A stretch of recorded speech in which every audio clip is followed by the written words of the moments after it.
وبرکاتہ۔ الحمد للہ وحدہ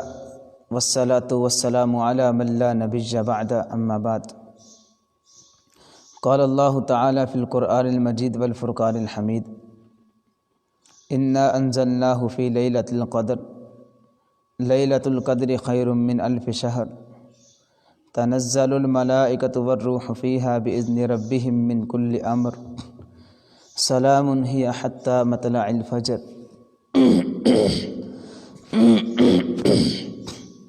صدق اللہ العظیم۔ محترم سامعین کرام، آج کا ہمارا موضوع، آج کی ہماری ہلکی سی گفتگو لیلۃ القدر کی فضیلت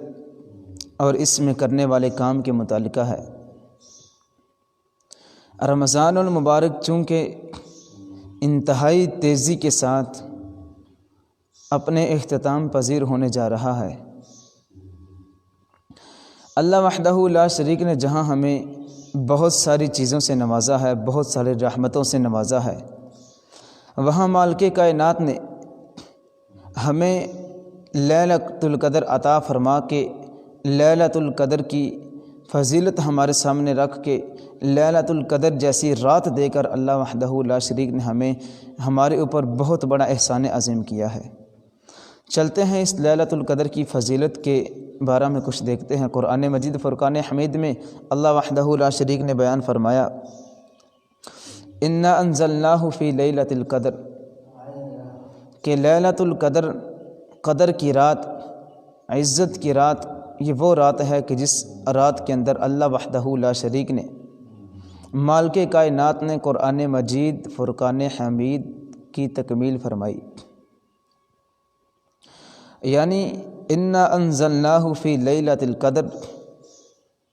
کہ ہم نے لیلۃ القدر، عزت کی رات،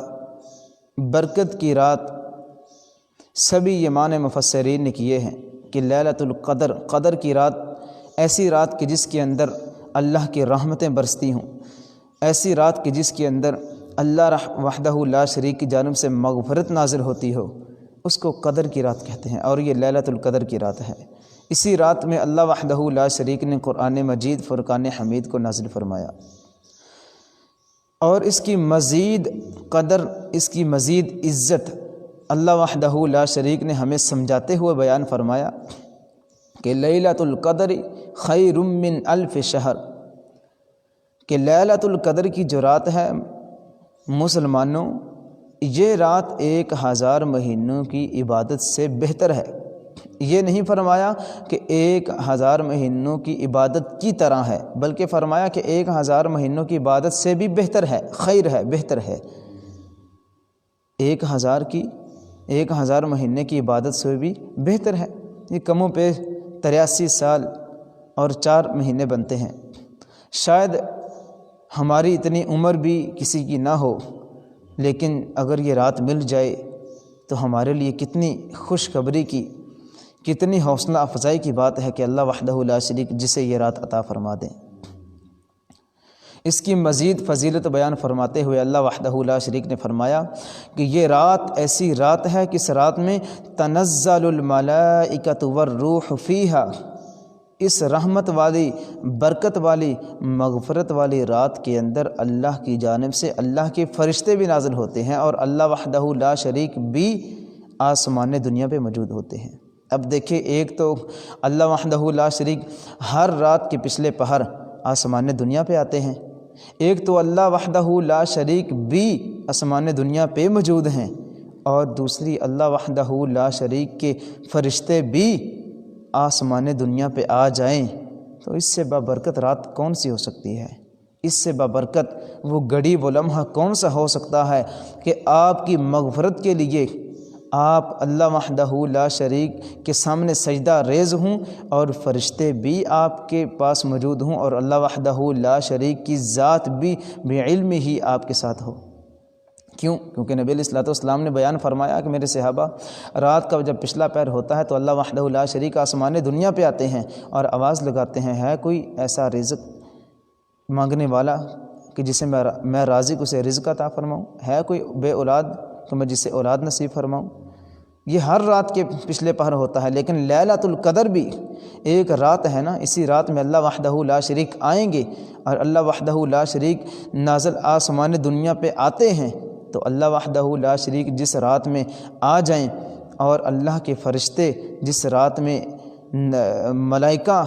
اللہ وحدہ لا شریک کی اجازت کے ساتھ جس رات میں اتریں، وہ رات کتنی ببرکت والی ہو سکتی ہے۔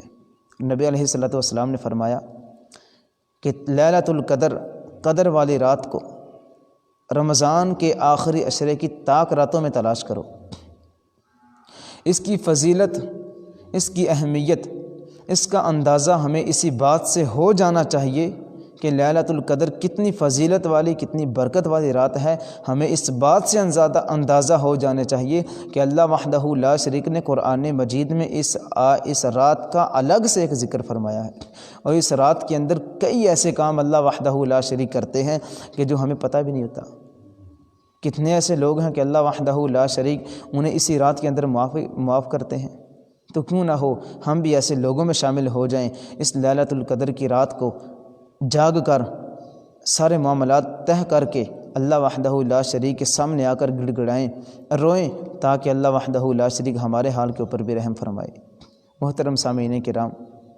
لیلۃ القدر کی رات میں کرنے کے کام کیا ہیں؟ آدمی کو کیا کام کرنے چاہیے لیلۃ القدر میں؟ ہمارے عموماً معاشرے کے اندر یہ دیکھا جاتا ہے کہ لوگ لیلۃ القدر کی رات عشاء کے بعد لوگوں نے شروع کرتے ہیں عبادت کے لحاظ سے، حالانکہ جیسے ہی مغرب ہوتی ہے، غروب شمس ہوتا ہے، سورج غروب ہوتا ہے، تب سے ہی یہ رات شروع ہو جاتی ہے، تب سے ہی یہ رات شروع ہو جاتی ہے۔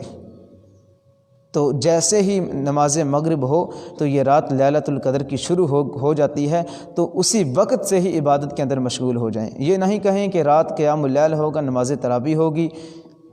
یہ نہ سوچیں، یہ نہ اس کا انتظار نہ کریں، بلکہ نماز مغرب کے بعد ہی اس کا آغاز ہو چکا ہے، اور آپ اللہ کے سامنے گڑ گڑائیں، روئیں۔ لیلۃ القدر میں کثرت کے ساتھ نفل و نوافل کا اہتمام کریں، ذکر و اذکار کا اہتمام کریں، توبہ استغفار کا اہتمام کریں، انفاق فی سبیل اللہ کا اہتمام کریں۔ یہ ایسے کام ہیں کہ جس کی وجہ سے آپ سرخرو ہو سکتے ہیں، کامیاب ہو سکتے ہیں، دنیا کے اندر بھی اور آخرت کے اندر بھی۔ محترم سامعین کرام، رمضان بہت جلدی سے گزر گیا ہے، اور ابھی ہمارے پاس طاق راتیں موجود ہیں۔ لیلۃ القدر کی تلاش کے لیے، اس کی جستجو کے لیے آقا علیہ الصلوۃ والسلام کی وہ حدیث اپنے سامنے لائیے کہ امام الانبیاء، امام اعظم محمد الرسول اللہ صلی اللہ علیہ الصلوۃ وسلم نے بیان فرمایا کہ میرے صحابہ، لیلۃ القدر کی وہ رات ہے، لیلۃ القدر ایسی رات ہے کہ اس رات کے اندر اللہ وحدہ لا شریک بڑے بڑے گنہ گاروں کو بھی معاف فرما دیتے ہیں۔ اب دیکھیں کہ ہم کتنے بڑے گناہ گار ہیں، یہ کسی کو نہیں پتہ۔ انفرادی عبادت کیجئے، قیام اللیل بھی ضروری ہے، لیکن انفرادی عبادت کے اوپر توجہ دیجئے۔ جو آپ انفرادی عبادت کے اوپر توجہ دے کے جو اللہ کا قرب حاصل کر سکتے ہیں، وہ کسی اور عبادت میں آپ کو نہیں مل سکتا۔ اللہ کے ساتھ روئیے، اللہ کے سامنے بیٹھ کر گڑ گڑائیے، اللہ کے ساتھ ہم کلام ہوئیے، اللہ کے ساتھ اپنے شکوے شکایتیں کیجئے، اللہ کے ساتھ اپنے مسائل کو سامنے رکھیے۔ دنیا کے سامنے دستائے ہائے پھیلانے کے بجائے، اپنا ہاتھ پھیلانے کے بجائے، آپ اللہ وحدہ لا شریک کے سامنے اپنا ہاتھ کیوں نہیں پھیلاتے؟ جب سے اللہ وحدہ لا شریک جب کہ خود فرما رہے ہوتے ہیں کہ میرے بندے مانگ لے جو مجھ سے مانگنا ہے، میں عطا کروں گا، تو پھر کیوں نہیں مانگتے اللہ وحدہ لا شریک سے؟ محترم سامعین کرام، بہت وقت گزر چکا ہے اور بہت ہم پیچھے بھی جا چکے ہیں، لیکن ابھی طاق راتیں ہمارے پاس موجود ہیں۔